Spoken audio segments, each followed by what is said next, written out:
Okay, let's start off with maybe a warm-up problem. Just kind of reviewing what we covered in the last lecture. I just want to make sure we are feeling okay with the stuff that we covered. Okay, so let's say we have a in the population.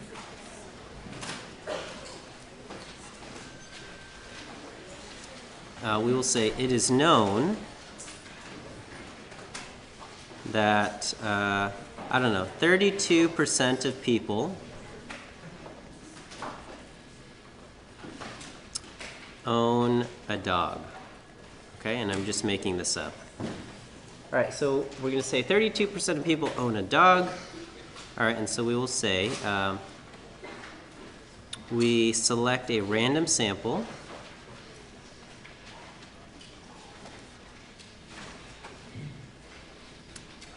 of, say, 50 people. Okay, and we're going to ask, what is the probability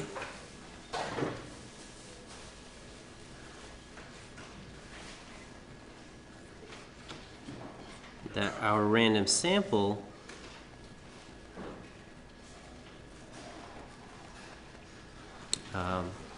ends up with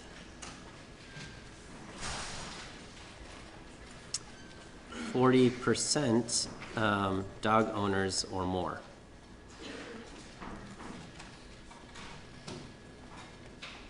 Okay, so go ahead and work through that. I'll put up some answer choices here.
So go ahead and try this problem out.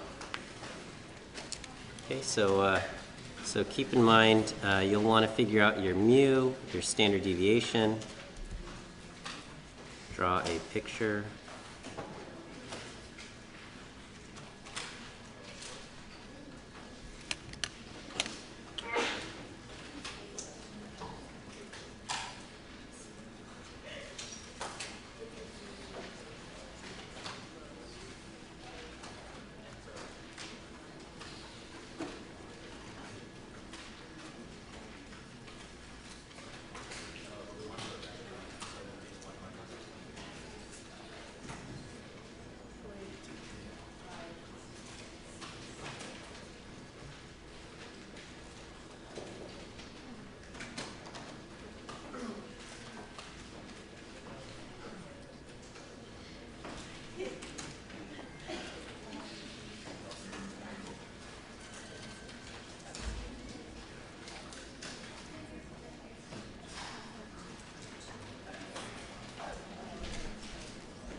You can help your neighbors out, no problem. Help one another out.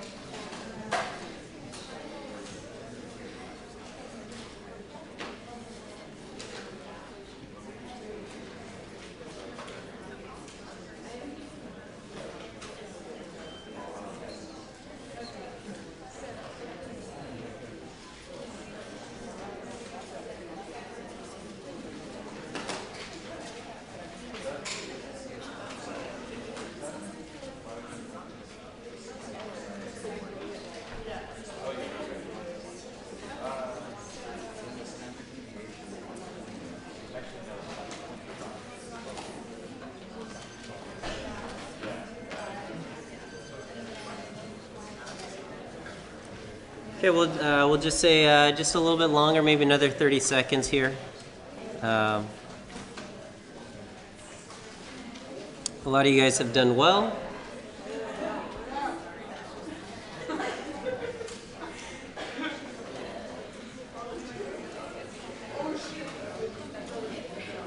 And I guess we should say, what is the approximate probability?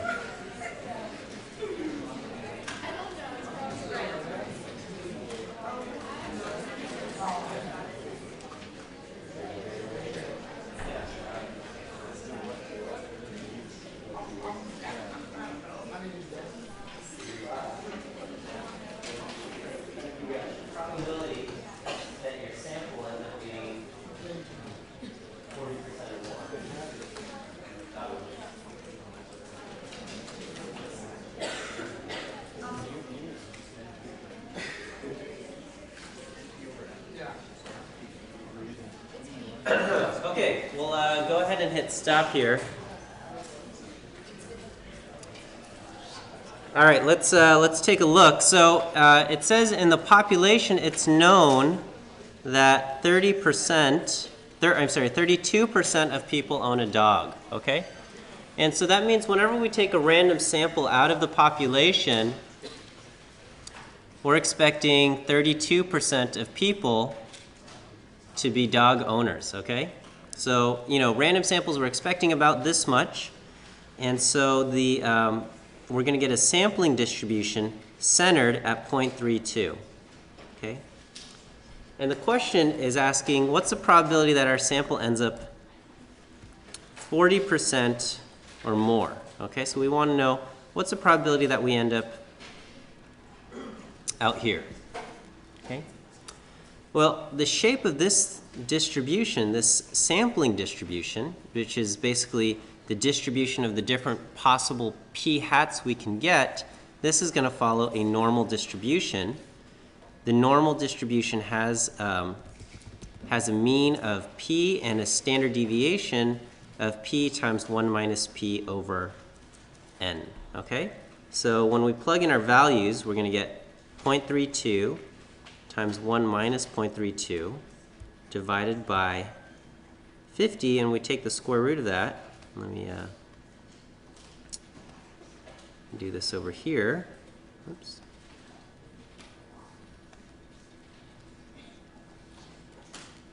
So I got 0.32 times 1 minus 0.32 divided by 50. Okay, I'm going to take the square root of this.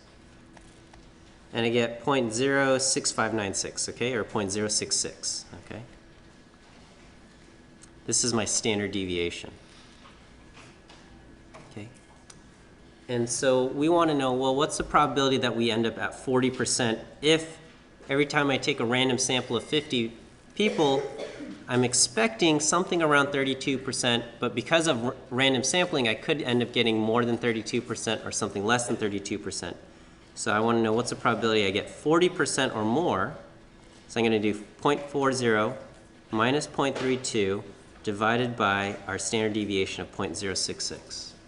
Okay? Just want to make sure everybody's okay with this. So for our question, yes?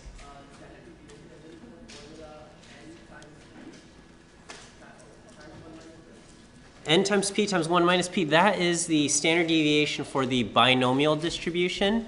The binomial distribution deals with counts, okay? So if I had asked the question, instead of saying 40% dog owners or more, if I said, you know, what's 40% of 50? 40% of 50 would be 20, okay? So if I said, what's the probability I end up with 20 dog owners or more, then I would be dealing with the counts, okay? But here we're dealing with a sample proportion of 40%, and so we're going to keep it in this form here, okay?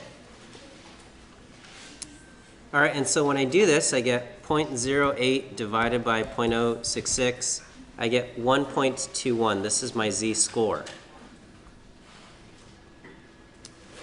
And what I want is the area to the right of 1.21.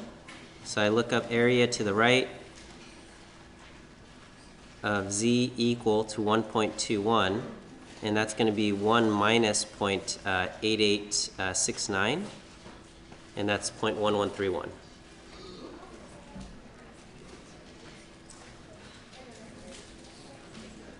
Is that good?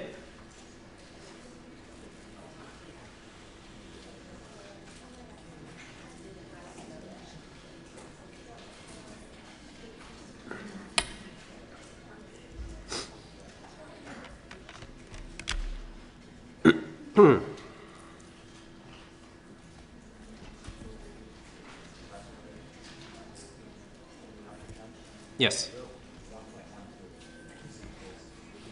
Did I? Oh, I'm sorry. I meant 1.21. Thank you.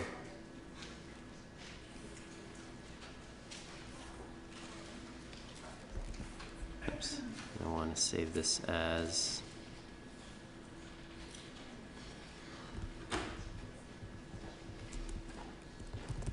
Friday, week 6. Hope everyone's hanging okay. Doing okay in all of your other classes, more or less. Okay. So far, so good? Okay, so all of this stuff comes with kind of a, there's like an asterisk here, okay? And basically, the fact that we could use the normal distribution to approximate the sampling distribution, this is known as the central limit theorem, okay? So the central limit theorem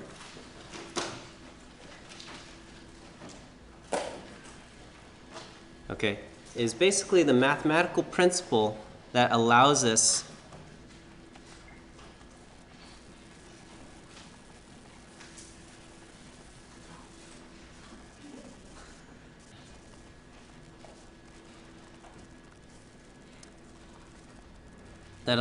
to use the normal distribution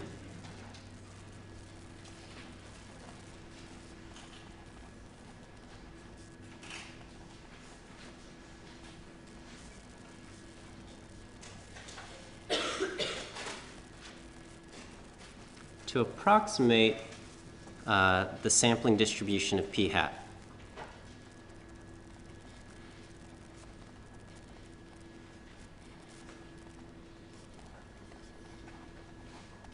Okay, and so, you know, in the previous problem we said basically to answer a question about p hat we were using the normal distribution, but the truth is that the normal distribution doesn't just apply automatically, okay?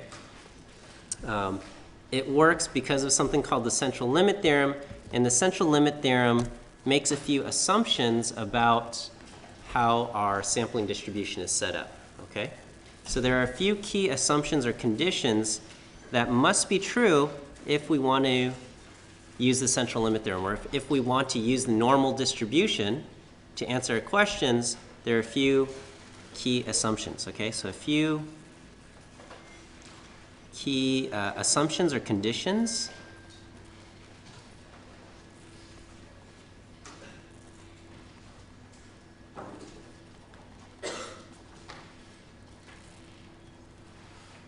Are necessary if we wish to use the central limit theorem. Okay, Or in other words, if we wish to use the normal distribution to make approximations, okay?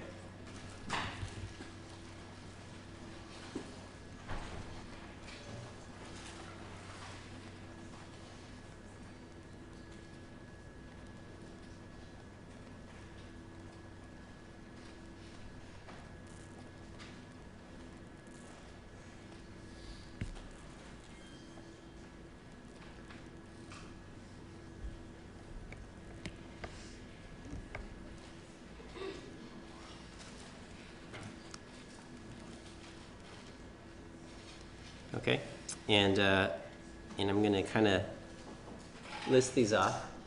The one is that we're assuming that our sample has been selected randomly. Okay, so we're going to call this the random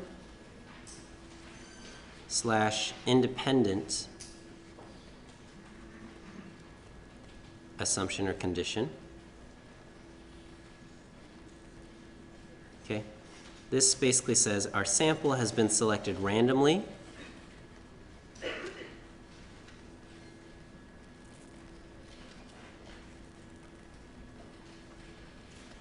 okay, and and the individuals are independent of each other.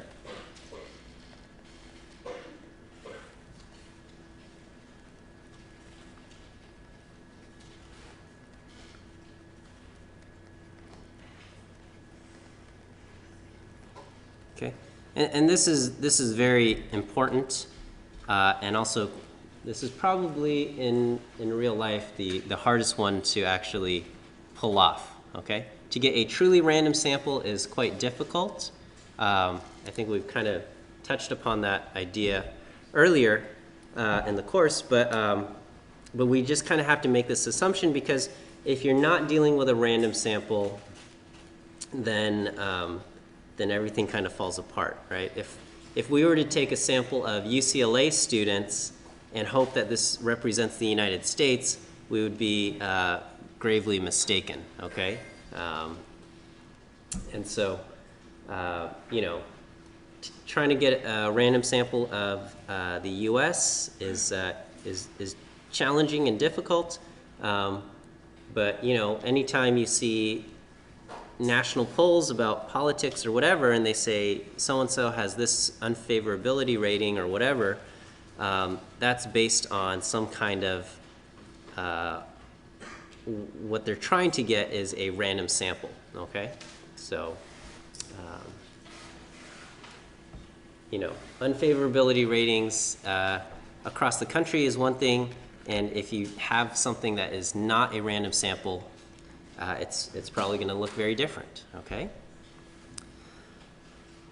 So that's one thing. So in the problem, we'll probably need to state something about the sample being obtained randomly, okay? And then we have a couple things, okay? One is that our sample itself must be large enough, okay? The sample must be large.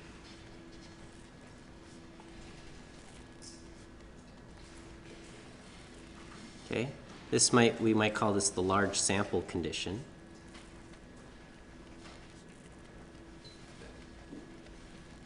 Okay, and in the case of a categorical variable, and it'll be a little bit different for numeric variables. So for categorical variables,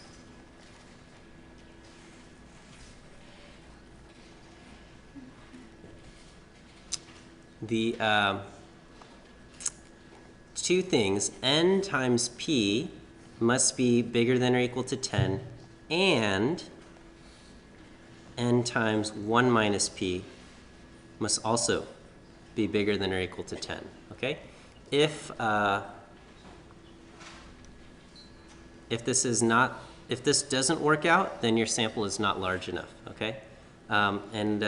Also, okay, these are situations where you have n and p, which is has been the case for our examples so far.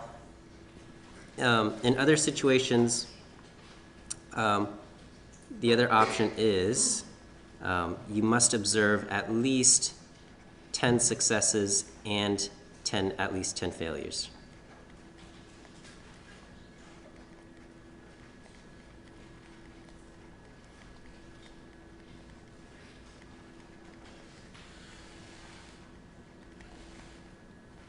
Okay. So in some cases, you're not given P, but rather you just have the raw data from your sample, and your sample needs to have at least 10 successes and 10 failures, okay? So if you get, if you surveyed 50 students or 50 people, and you only end up getting 3 successes, then your sample is not large enough. You probably need to survey another 100 or 200 people, okay, to get a large enough sample. So the sample must be large, okay? And then lastly, the population itself must be large or big, okay? And we call this the big population condition.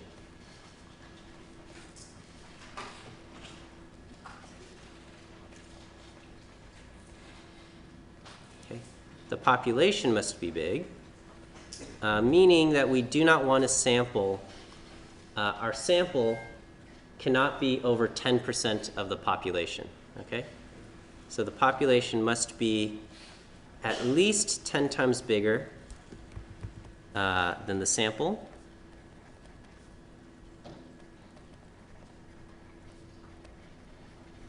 Or conversely, do not sample over 10% of the population.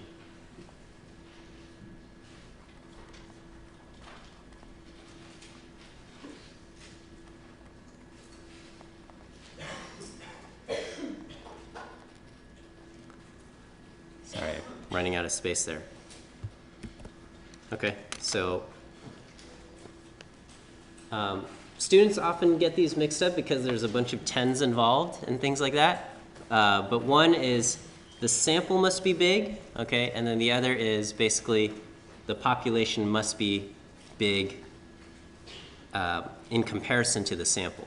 Okay, so and the reason why you don't want to sample more than 10% of the population is because a lot of times these samples are done without replacement, okay? And so if you're sampling without replacement, when you take out too much of the sample, what remains in the population ends up no longer being independent of what's in the sample, okay? So imagine if you have a deck of cards, you start off with 26 red and 26 black cards. But if I've drawn, let's say, 8 cards out of the deck at random, and let's say 7 out of those 8 cards are red, then I know that what remains in the deck has more black cards than red cards, okay? And so what remains in the deck is now affected by what I have in the sample, okay? And so the same kind of thing could happen with a population when you've started to sample too much of the population, or if the population is not large, is not big enough in comparison to the sample. Are these, do these conditions and assumptions make sense okay? All right, so let's try a problem here. I'm going to list off a scenario, and you tell me if the conditions are met to use the central limit theorem, or which condition was violated, okay? So in the following scenario,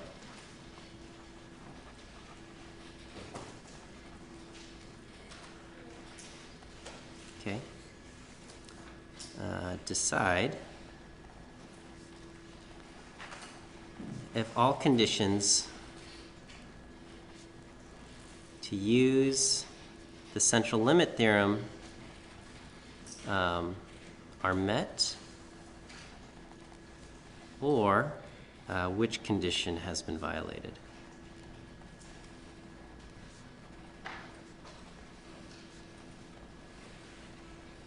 Okay, so your answer choices will be independent, random, violated, or random independent. B will be large sample condition, violated.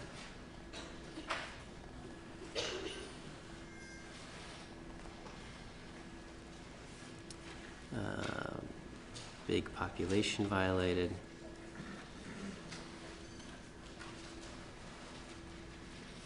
And we'll say all conditions met.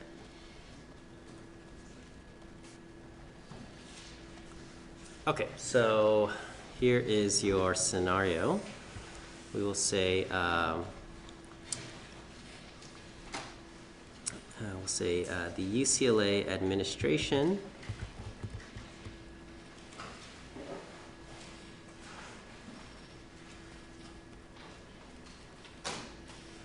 decides to survey its undergraduate student body. And I don't know, how many undergraduate students are there? Like 25,000? I have no idea. Huh? 28,000. Okay, so we'll say 28,000. Okay. All right.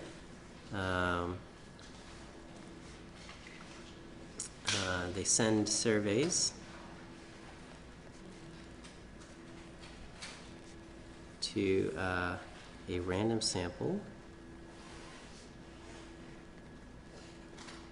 of 2,500 students and get responses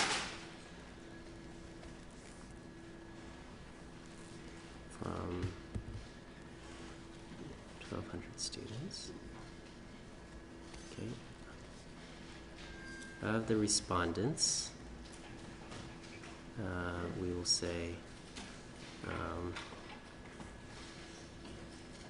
75% of them say they align politically to the left, or we'll say politically liberal. Okay.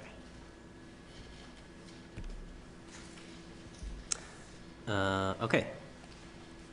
Can we use the central limit theorem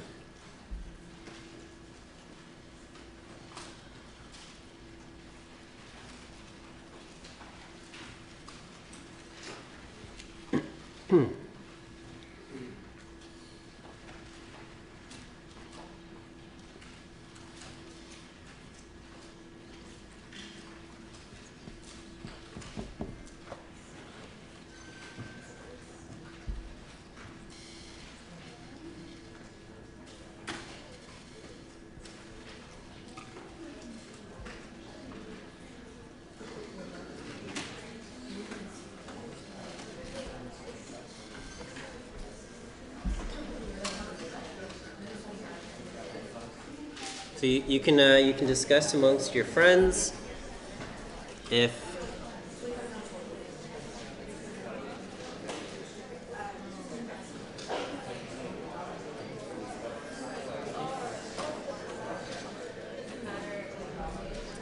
I get, and maybe I should say, can we use the central limit theorem to make conclusions about, the political makeup of the student body?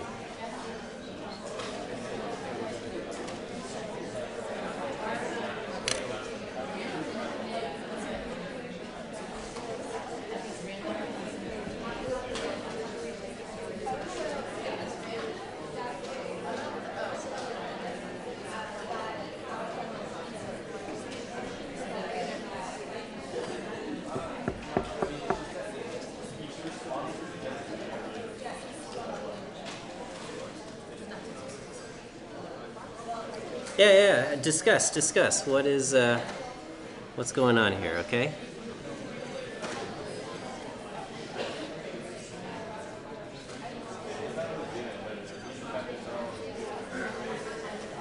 Okay, just a few more seconds. Okay, I'm gonna close the poll in 3, 2, 1, and stop. Okay, let's go through this. I have a feeling I'm gonna make a bunch of students upset here. No, oh yeah, okay. All right, let's look at this. Okay, so we've got about a student body of about 28,000 undergraduate students. Okay, and they've sent surveys out to a random sample of 2,500 students. Okay, so far so good. Our population is big in regard to the sample. Okay, and we get responses from 1,200 students. Okay, and of the respondents, 75% of them say they align politically liberal, okay? And so if we check out, you know, was our sample large enough? 75% out of 1,200 is over 10, and 25% out of 1,200 is also bigger than 10.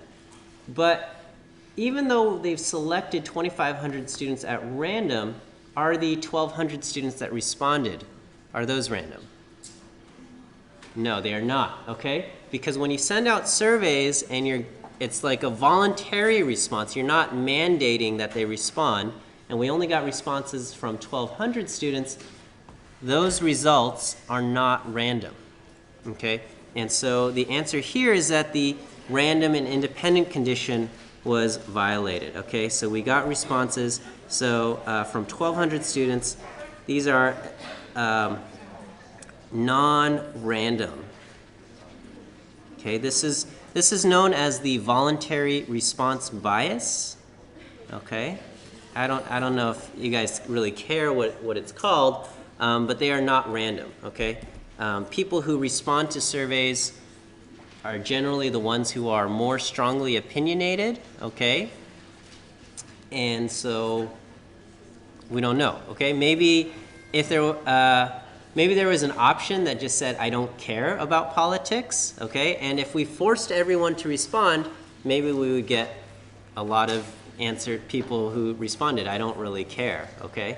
Or things like that. We don't know, okay? So unless the responses are somehow mandated, or you get 100% response rate, it's not necessarily going to be a random sample, okay?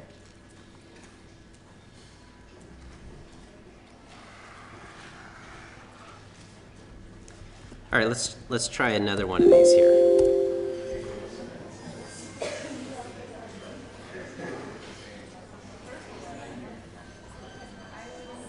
Is that okay? Are there any questions there or disagreements?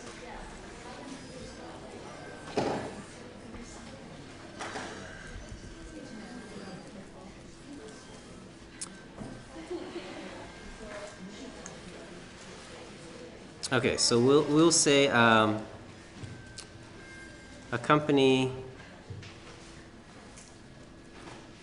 has 6,050 employees. HR conducts a survey of 500 randomly selected employees. Okay.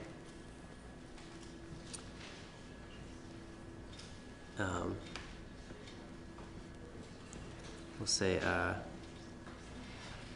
of all employees respond,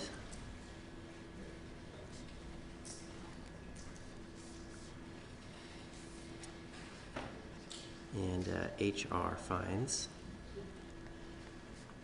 that 1.2% of those surveyed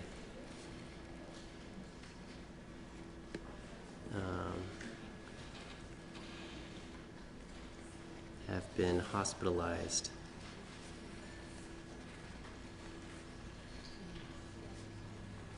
in the past 6 months. Okay, can the company use these results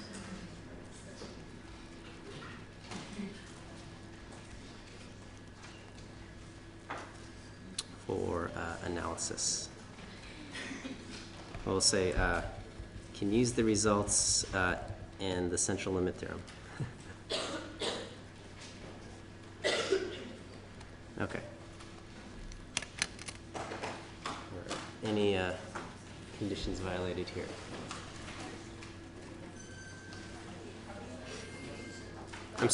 I'm sorry? Oh, okay, yeah, all right. So we'll just say use the ABCD, okay? So I guess, are any of these conditions violated? I'll change this. Are any of the CLT conditions violated?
Yes, question.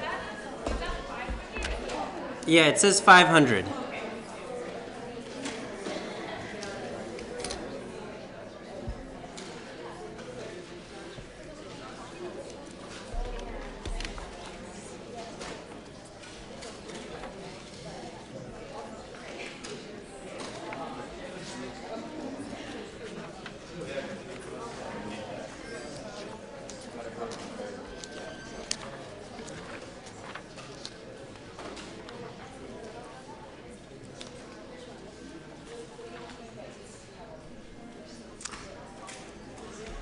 Okay, do we have our answers yet?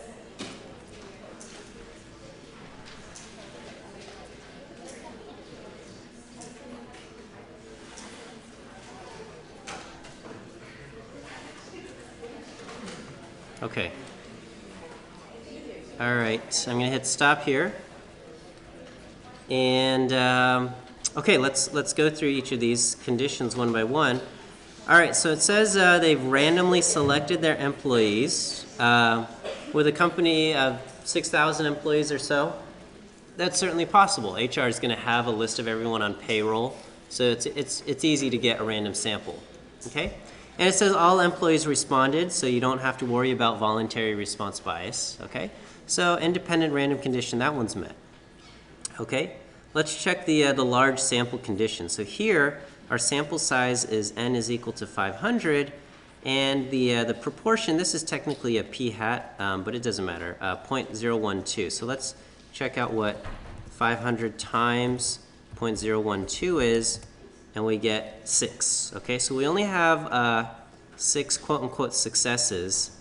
You know, a success here being having been hospitalized in the past 6 months, not really the appropriate time to use the word success, but that's not over 10, okay? So this is not greater than or equal to 10, so we're going to have a problem with the large sample condition here, okay? As far as big population, 500 times 10 is 5,000. Our population is 6,000, so we are okay. So this is okay there. Okay, so our answer here is going to be answer choice B. Okay? What's up? Oh, for the last one, the correct answer choice was A, but a lot of people believed all the conditions were met. Okay? So, yeah. Okay. Well, you know, now you have learned that lesson. Okay? All right. So just a few more topics, and yes. Yeah. Give me a second here. Yes.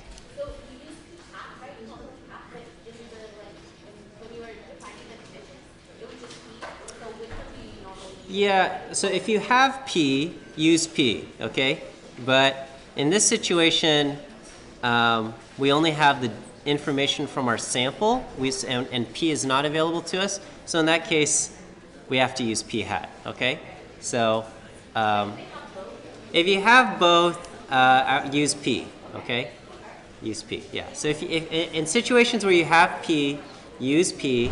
If you don't have P, use P hat. And if you don't have either, then you have not properly collected your data, okay? So, okay. All right, so just a few key terms here, okay? So the population, this is all review here, but the population is the large body, okay, that is too big to be observed directly, okay?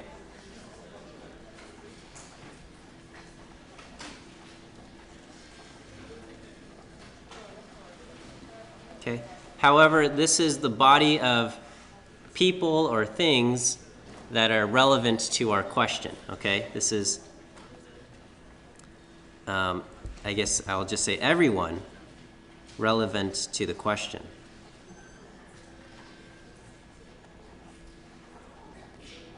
You know, what percentage of people support such and such candidate? The population would be everyone who, I guess the question would be, you know, what percentage of likely voters support such candidate? And the population would be all likely voters, okay? The sample is, you know, the selected group that we can observe.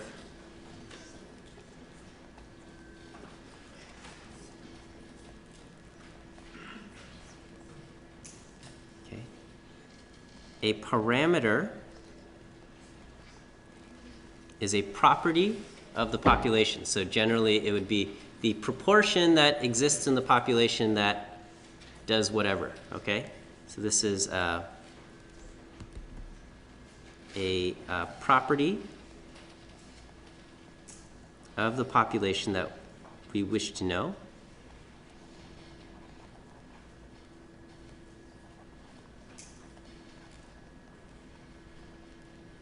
So example would be the proportion in the population that support whoever, okay? The statistic would be the corresponding value that comes from our sample. Okay, the corresponding value from our sample.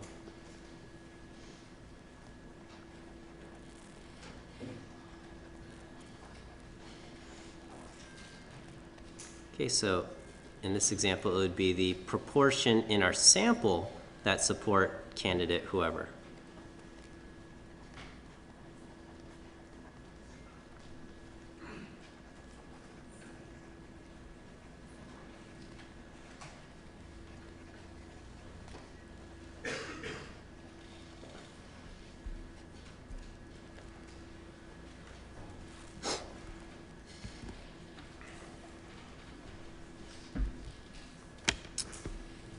So these are just a few key terms, and then a few key ideas. Well,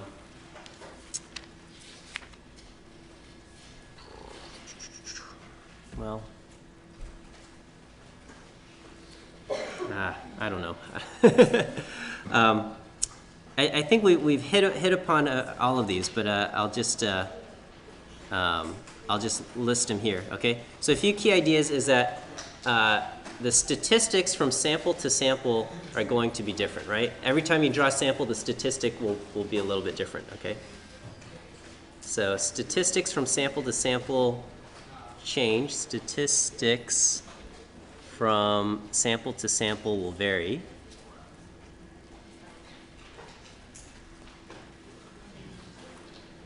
Okay, and can be modeled with our sampling distribution.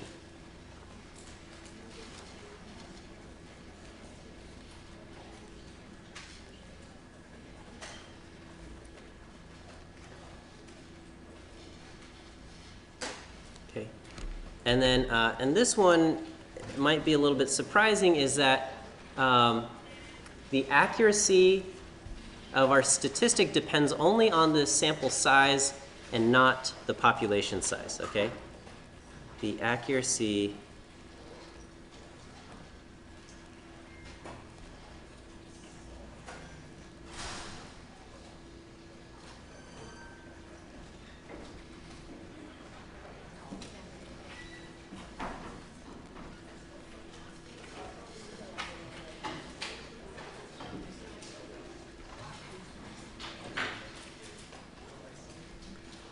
So